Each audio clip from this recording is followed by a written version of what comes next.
O milagre que a escreveu a história de Patrícia. Patrícia tinha apenas 9 anos quando o mundo desabou sobre sua família. Tudo começou com um cansaço que não passava, manchas roxas que apareciam sem razão nas perninhas magras e uma febre teimosa que nem os remédios mais fortes conseguiam debelar. Após vários exames e noites em claro no hospital, veio o diagnóstico que gelou o coração de sua mãe, Dona Maria, leucemia linfocítica aguda. Os médicos falavam em quimioterapia, em protocolos, em chances que oscilaram entre esperança e desespero. Mas o que mais dói era ver a filha, antes cheia de vida, agora frágil, com os olhinhos fundos e o sorriso rareando a cada dia. Dona Maria era uma mulher simples, costureira, viúva há 5 anos. Eva Patrícia e o irmão mais novo, Lucas, com o pouco que ganhava. Não tinha plano de saúde e as contas do tratamento começavam a se acumular. As noites eram de choro silencioso enquanto a filha dormia exausta ao seu lado. Até que, numa tarde de quarta-feira, enquanto esperava no corredor do hospital, uma senhora de vestido longo e cabelo presilado num coque baixo se aproximou. Você e a mãe da Patrícia? Perguntou, com uma voz calma que parecia carregar uma paz estranha. Dona Maria sentiu, enxugando uma lágrima. Eu me chamo Irene, sou da Congregação Cristã no Brasil. Minha neta também passou por algo parecido, e Deus a curou. Se quiser, venha conosco no culto. Não prometo nada, mas lá a gente ora, e Deus ouve. Dona Maria não era de igreja. Criada no catolicismo por radical, nunca havia buscado algo além. Mas naquela hora, com o desespero batendo a porta, ela aceitou o convite. Não tinha mais nada a perder. No domingo seguinte, mãe e filhos entraram pela primeira vez numa sala de culto da CCB. Patrícia, mesmo fraca, seguiu apoiada no braço da mãe. O que mais chamou sua atenção foi a simplicidade. Nenhuma banda, nenhum palco iluminado. Apenas irmãos e irmãs vestidos com modestia, homens de terno escuro, mulheres de saias longas e cabelos presilhados. O ancião, um homem de barba branca e olhos serenos, dirigia a reunião com uma voz firme, mas cheia de ternura. Irmãos, vamos cantar o hino 42, disse ele, e todos abriram seus sinarios. Era o Jesus, amigo fiel. Patrícia não conhecia a música, mas enquanto as vozes se uniam sem acompanhamento de instrumentos, só com a melodia pura saindo dos coracões, ela sentiu algo estranho. Uma calma que não vinha dos remédios. Quando chegou a hora das orações, o ancião pediu que todos se ajoelhassem. Dona Maria, com lágrimas nos olhos, suplicou: Senhor, o Senhor sabe que eu não sei orar direito, mas eu peco por a minha filha. Eu não tenho mais forcas. Ao seu lado. Irene, a senhora do hospital, segurou sua mão e orou com ela. Patrícia, mesmo sem entender muito, fechou os olhinhos e sussurrou: Jesus, me ajuda. As semanas passaram e Patrícia continuou o tratamento. Mas algo havia mudado. Os médicos notaram que seus glóbulos brancos, antes em queda livre, estavam se estabilizando. Emissão espontânea? Questionou um hematologista, incrédulo. Dona Maria sabia que não era espontâneo. Toda semana, ela e Patrícia iam ao culto. A menina, mesmo fraca, pedia para ir. Gostava de ouvir as historias da Bíblia que o ancião contava, de ver as irmãs sorrindo para ela, de sentir as mãos que se uniam em oração por sua vida. Numa quinta-feira, durante a Santa Ceia, Patrícia pediu para participar. O ancião explicou com paciência: este pão e o corpo de Cristo, que foi partido por nós. Este vinho e o seu sangue, derramado para nos salvar. Se você crê nele, pode participar. Patrícia, com suas mãozinhas trêmulas, pegou um pedacinho do pau azimo e comeu. Quando bebeu o suco de uva, sentiu uma certeza no coração. Ela ia ficar boa. O milagre não veio de um dia para o outro, mas veio. Os exames começaram a mostrar melhora consistente. Os médicos reduziram a medicação. Até que, após 6 meses de orações, lágrimas e fim quebrantável, veio o veredicto: remissão completa. Não há mais sinal da doença. No domingo seguinte, Patrícia subiu para dar seu testemunho. De pé, como era o costume na CCB, com sua saia azul e o cabelo presilhado, ela falou com uma voz firme, apesar da timidez. Eu não sabia se ia viver. Minha mãe chorava muito, mas os irmãos oraram por mim, e Jesus me curou. Eu quero ser batizada. O culto inteiro chorou. Dona Maria, ao lado da filha, não conseguia conter a emoção. Naquele dia, depois do testemunho, Patrícia foi batizada nas águas, como símbolo de sua nova vida. Quando saiu da água, o ancião abençoou-a: vá em paz, filha. Deus tem um propósito para você. Anos se passaram. Patrícia cresceu, tornou-se uma jovem dedicada à igreja, ajudando nas classes de crianças, cantando os sinos com o mesmo coração que a salvou. Dona Maria, que também se batizou, costurava as roupas das irmãs mais necessitadas. E toda vez que alguém perguntava como sua filha havia sido curada, ela respondia: não foi o médico, não foi a medicina. Foi Deus, através das orações dos seus servos. A CCB não tem luxo, não tem show, tem fé. E fé verdadeira move montanhas. A lição que Patrícia aprendeu e agora compartilhava era simples, mas profunda. Deus não escolhe os capacitados, ele capacita os escolhidos. Não importava qual pequena fosse a pessoa, qual simples fosse a igreja, qual impossível parecesse a situação. Quando o coracal se abre para fi, os milagres acontecem. Não como nos queremos, não quando nos queremos, mas sempre no tempo certo dele. E assim, entre hinos cantados à capela, cultos sem alarde e irmãos que se amavam sem interesse, a história de Patrícia se tornou mais um testemunho vivo de que, na congregacal cristã no Brasil, a simplicidade não e fraqueza e forca. E a fi, quando verdadeira, nunca fica sem resposta. Patrícia não imaginava que sua vida se transformaria tanto depois daquele milagre. O que começou como uma busca desesperada por uma cura física se tornou uma jornada de restauração completa do corpo, da alma e átidos. Sonhos que ela achava perdidos.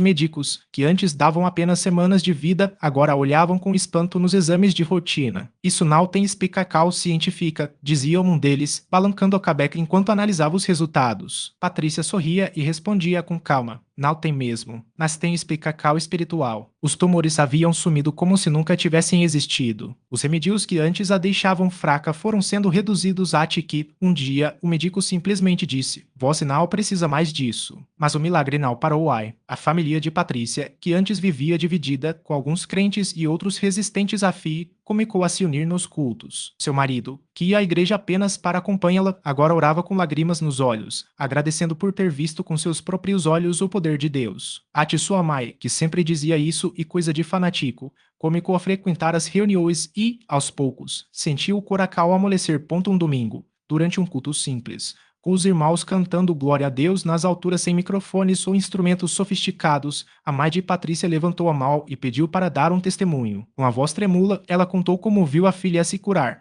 como sentiu uma paz que nunca havia experimentado e como, pela primeira vez, entendeu que Deus não estava nos grandes espetáculos, mas na sinceridade daqueles que o buscam. Eu pensava que fé era para os fracos, ela disse, enxugando as lágrimas. Mas hoje sei que e para os. E tem coragem de confiar. Patrícia, por sua vez, descobriu um chamado que não esperava. As irmãs da igreja começaram a pedir que ela compartilhasse sua história em outras congregações. No começo, ela se sentia insegura. Eu não sei falar direito, não tenho estudo, mas a cada vez que abria a boca, as palavras fluíam e as pessoas choravam, se identificando com sua dor e sua vitória. Ela percebeu que Deus não precisava de eloquência, ele só precisava de um coração disposto. Um dia, depois de um culto em uma pequena cidade do interior, uma mulher se aproximou dela com os olhos cheios d'água. "Irmã, meu filho tem a mesma doença que a senhora teve. Os médicos disseram que não há mais jeito." Patrícia abracou aquela mãe desesperada e, com a mesma fé que havia recebido, orou por ela. Não prometeu cura imediata, não deu falsas esperanças. Só disse, Deus é fiel. Ele fez por mim e pode fazer por vós. Não desista de crer. Meses depois, aquela mesma mulher voltou, desta vez com o filho ao lado, sorridente e saudável. Os exames deram negativo. Ela gritava, mostrando os papéis. Patrícia chorou, porque entendeu que seu milagre não era só para ela, era uma semente que Deus estava usando para abençoar outros. Hoje, Patrícia Nau e mais conhecida como a mulher que quase morreu. E a irmã que leva esperança, que mostra com a própria vida que Deus ainda opera milagres nos lugares mais simples. Ela não tem diploma de teologia, não prega em grandes palcos, não tem milhares de seguidores nas redes, mas tem algo que muitos não têm. Uma fé testada no fogo e aprovada por Deus. E assim, na congregacal cristã no Brasil, entre bancos de madeira, Bíblias gastas pelo uso e irmãos que se abracam como família, a história de Patrícia continua sendo contada, não como um caso isolado, mas como mais uma prova de que, onde há fé verdadeira, não há doença que resista, não há família que não seja restaurada, não há vida que não possa ser transformada. Porque Deus não mudou. E na CCB, ele ainda se revela como no tempo dos apostolos, não com luxo, não com fama, mas com poder, power que cura, que libera, que salva, e que acima de tudo, prova que o amor dele por cada um de nós é maior do que qualquer problema que possamos enfrentar. Patrícia nunca esqueceu aquele domingo de manhã, quando entrou na congregacal cristã com o coração pesado como chumbo. As dores nas costas, que os médicos chamavam de hernia de disco irreversível, já impediam Ati de amarrar os próprios sapatos. Os remédios só aliviavam por algumas horas, e a perspectiva de uma cirurgia arriscada deixava em pânico. Mas naquele dia, enquanto os irmãos cantavam hinos de fé, ela sentiu algo diferente. Não era só a música. Não era só a presença dos irmãos, era como se o próprio ar estivesse carregado de uma forca que ela não conseguia explicar. O pastor, um homem simples de mãos calejadas pelo trabalho, subiu ao púlpito e começou a falar sobre a mulher do fluxo de sangue, que tocou nas vestes de Jesus e foi curada. Afinal, e só acreditar que Deus pode e saber que Ele quer te curar, disse ele, olhando direto para a congregacal. Patrícia sentiu as lágrimas escorrerem sem controle. Será que Deus ainda faz isso hoje? Ela pensou. Será que, e para mim naquele momento, uma irmã ao seu lado, Dona Maria, uma senhora de quase 80 anos que já tinha visto muitos milagres, segurou sua mão e sussurrou: Minha filha, Deus não te trouxe aqui para te deixar assim. Levanta e vai lá na frente. Hoje é o seu dia. Patrícia hesitou. O medo de ser julgada, de não acontecer nada, quase a fez desistir. Mas então lembrou das noites em claro, das oráculos choradas no quarto, da promessa que tinha feito a Deus: se o Senhor me curar, eu vou servir a ti pelo resto da minha vida. Com as pernas trêmulas, ela se levantou. Os irmãos começaram a orar em voz alta, alguns chorando, outros levantando as mãos. Quando chegou perto do pastor, ele apenas colocou a mão em sua testa e disse: Em nome de Jesus, esta dor sai agora. Receba sua cura, irmã. Não houve teatro. Não houve gritos exagerados, apenas uma paz tal profunda que Patrícia sentiu o corpo relaxar como se uma carga de anos fosse tirada de suas costas. E então ela se moveu. Dobrou o corpo para frente, para trás, para os lados. Nada. Nenhuma pontada, nenhum espasmo, nenhuma dor. Os irmãos ao redor começaram a glorificar a Deus e Patrícia caiu de joelhos, não de fraqueza, mas de gratidão. Ela tocou o chão com as mãos, como se quisesse ter certeza de que não estava sonhando. Estou curada. Deus me curou. Nos dias seguintes, os médicos ficaram boquiabertos. Exames mostravam hernia ainda lá, mas Patrícia não sentia mais nada. Isso não faz sentido, disse um deles. Ela só sorriu e respondeu: Para Deus, nada é impossível. Hoje, anos depois, Patrícia não só está livre da dor como ajuda outras pessoas com problemas de coluna na igreja. Ela conta sua história sem vergonha, porque sabe que não foi mérito dela, foi graça. Graça que encontrou num lugar simples, onde o poder de Deus não depende de holofotes, mas de corações que creem. E assim, entre os bancos de madeira e as paredes sem luxo da congregacal Crista, mais um milagre e adicionado à lista daqueles que não desistiram. Porque Deus não escolhe os perfeitos, Ele escolhe os que confiam nele. E quando a fim encontra o poder dele, ate o impossível se curva. Na mesma semana em que Patrícia testificava seu milagre, um jovem chamado Rafael entrou arrastando os pés pela porta da Universal. Ele vinha de uma longa batalha contra a dependência química, um vício que já havia roubado sua saúde, sua família e quase sua vida. Os olhos fundos e as mãos trêmulas contavam uma história de noites sem dormir, de promessas quebradas e de uma solidão que parecia não ter fim. Mas naquela noite, algo dentro dele gritava por uma última chance. Rafael não sabia explicar como havia parado ali. Talvez fosse o cartaz na entrada: Deus muda o que o homem não pode. Ou quem sabe o olhar de uma senhora que ofereceu um café enquanto ele hesitava do lado de fora. O fato é que, quando ele sentou no último banco, as lágrimas começaram a cair sem aviso. Não eram lágrimas de dor, mas de um cansaço tal profundo que só quem já esteve no fundo do pouco entende. O pastor, como se soubesse exatamente o que ele precisava ouvir, começou a falar sobre Jonas, aquele profeta que tentou fugir de Deus, mas acabou engolido por um peixe e cuspido em terra firme, com uma segunda oportunidade. Deus não desiste de vós, mesmo quando vós desiste de si mesmo, disse o pastor, olhando direto para Rafael. Foi como se aquelas palavras fossem só para ele. Quando o altar foi aberto para Oracal, Rafael não resistiu. Tremendo, ele se levantou e foi ate à frente, onde mãos desconhecidas se estenderam para segurar as suas. Não houve gritos nem espetáculo, apenas uma Oracal simples, mas cheia de autoridade. Senhor, quebrar essas correntes. Dá a este filho uma vida nova. E então, algo estranho aconteceu.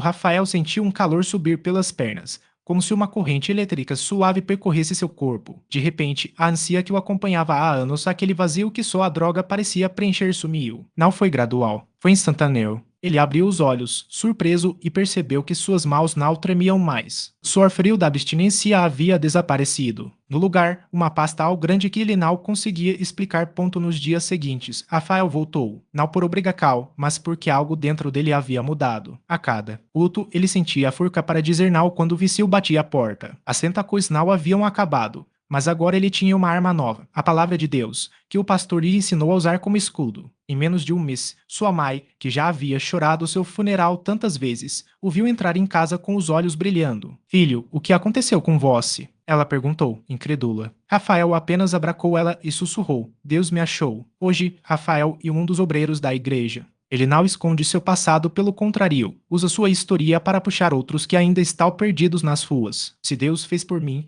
Ele faz por qualquer um, diz ele, com a mesma convicção de quem já viu o inferno de perto, mas foi puxado para o seu. E assim, entre as quatro paredes da Universal, onde o chau e de cerâmica simples e o som vem de caixas de som que já tem seus anos. A vida de Rafael se tornou mais um troféu da Graca, porque milagre nau e sou cura de doença e restaura cal de sonhos, e família reunida, e um homem que era escravo e hoje é livre. E Deus, que não faz acepcal de pessoas, continua escrevendo histórias como essas. Basta ter filho do tamanho de um grau de mostarda e coragem para dar o primeiro passo. Na mesma igreja onde Rafael encontrou sua libertacal, uma mulher chamada Marisa chegava todos os domingos com o peso de uma dor que ninguém via. Ela entrava silenciosa, sentava nos fundos e chorava enquanto o coro cantava. Não era só a falta de dinheiro que a oprimia, era a vergonha de não conseguir alimentar os dois filhos sozinha depois que o marido a abandonou. As contas se acumulavam e o desespero já tinha feito dela uma prisioneira da ansiedade. Ate quando, Senhor? Ela sussurrava entre lágrimas, enquanto apertava nas mãos um pedaço de papel com os nomes dos filhos escritos: Lucas, 8 anos, e Sofia, 5 que, em um culto de quarta-feira, o pastor falou sobre o Deus que multiplica o pouco. Tragam o que vocês têm, mesmo que seja quase nada, e vejam o que ele fará, desafiou. Marisa, com as mãos trêmulas, tirou da bolsa as últimas moedas que tinha real dólar 12,30 e as colocou no altar entre lágrimas. Não tenho mais nada, Deus. Só isso e minhas crianças com fome, ela disse em voz baixa, como se falasse só para ele ouvir. Naquela noite, ela voltou para casa com o coração apertado, mas com uma paz estranha. Quando abriu a porta, encontrou sobre a mesa da cozinha 3 sacolas cheias de mantimentos, arroz, feijão, macarrão, oleu, carne e ate um bilhete. Deus proveu. Não desista. Não tinha remetente, não tinha espicacal. Os vizinhos juraram não ter visto ninguém deixar nada. Marisa caiu de joelhos ali mesmo, com as sacolas ao lado, e chorou como nunca. Não era só comida, era a prova de que Deus havia ponto, mas o milagre não parou por aí. Na semana seguinte, enquanto ela arrumava a casa, o telefone tocou. Era uma empresa onde ela tinha se candidatado a um emprego de faxineira meses antes, mas nunca tinha recebido resposta. A senhora pode comunicar amanhã? Perguntou a voz do outro lado. Marisa não acreditou. No mesmo dia, uma amiga da igreja ligou oferecendo para cuidar das crianças enquanto ela trabalhasse. Deus está ajustando tudo, Irma, disse a amiga, sem saber do telefonema que Marisa havia acabado de receber. Hoje, Marisa não só tem seu emprego como foi promovida a supervisora. Os filhos comem todos os dias e ela já te começou a guardar um pouco para comprar um terreno. Eu pensei que Deus tinha me esquecido. Ela conta, com os olhos brilhando, enquanto segura a mão de Sofia no culto. Mas ele só estava preparando o milagre no tempo certo. E assim, entre os bancos de madeira gastos pelo tempo e o cheiro de café que sempre paira no salão da Universal depois dos cultos, mais uma vida foi transformada. Porque milagre não é só o que a gente pede e o que Deus sabe que a gente precisa antes mesmo de abrirmos a boca. E o pau que aparece na mesa vazia, e a porta que se abre quando todas já foram fechadas, e a mão que segura nossa quando achamos que vamos cair.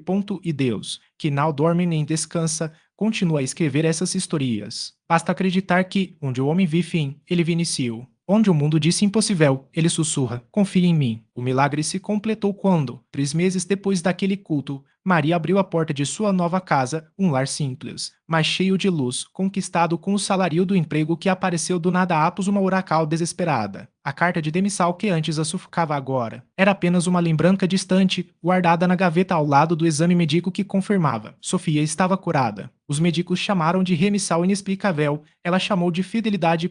Naquela noite, enquanto arrumava a mesa para o jantar, com pão fresco, comprado com o primeiro dinheiro poupado, Maria entendeu. O milagre não era só a resposta, mas a jornada. Cada lágrima derramada no chão do quarto alugado, cada anal que ouviu nas portas das empresas, cada noite em que segurou a filha no colo pedindo furcas, tudo fazia parte do desenho maior. Deus não a esquecera, estava esculpindo sua fé no silêncio. Como o oleiro que molda o barro quando ninguém vê. Alical, e a falta não e a ausência de Deus, mas convite para confiar além do visível. E as mãos vazias hoje podem ser as que mais abençoarão amanhã, e que, às vezes, o maior milagre não é mudar as circunstâncias, mas transformar o coracal que as enfrenta para que, no fim, possamos olhar para trás e ver, ate nas sombras, ele estava lá. A história de Maria não terminou ali. Terminou no dia em que, anos depois, uma mulher chorando se aproximou dela após um culto. Como a senhora conseguiu? Maria sorriu, passou a mão nos cabelos já grisalhos da filha, agora uma jovem, e respondeu, não foi eu, foi ele. E se fez comigo, fará com você também. Porque milagres não são esse coisa na vida de quem crê, são a assinatura de um Deus que ainda escreve com lágrimas, pau e promessas cumpridas.